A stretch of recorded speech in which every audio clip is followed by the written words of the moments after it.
Donc, comme on approche l'objet, c'est ça qu'on verra. C'est en fait le vide, la partie vide de cette volume qui se représente ici.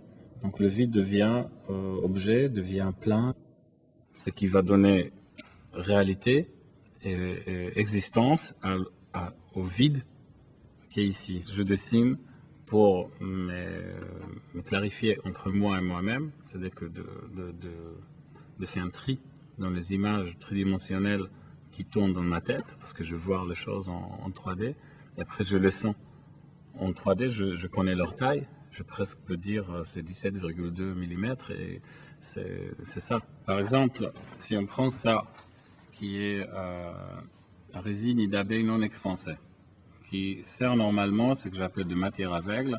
Moi, je le prends au milieu de son schéma de production, je le colle, je le donne forme et je le colle en cylindre, ce qui crée quelque chose qui est très flexible. Donc ça devient un tissu, ça devient un objet, ça devient un plat et ça devient un autre type d'objet. Donc c'est un peu à l'infini. Maintenant, si je prends une ampoule, comme ceci, ça devient aussi un objet lumineux. Mais ce n'est pas une lampe, c'est un objet qui est éclairé par son extérieur et par son intérieur. Si je multiplie ça par 1000, ça devient un bâtiment. Donc ce qui est important, c'est la façon que la lumière vient une interaction avec la forme, avec la couleur, avec la micro-architecture. Et si on regarde de très près, on voit qu'en fait, il y a toute une vie qui existe entre les alvéolaires dans un autre sens.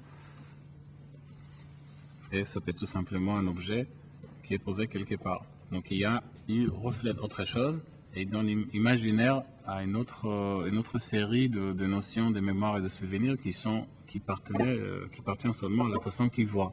Les deux personnes ne verraient pas la même chose. Ça, c'est un éclairage intérieur.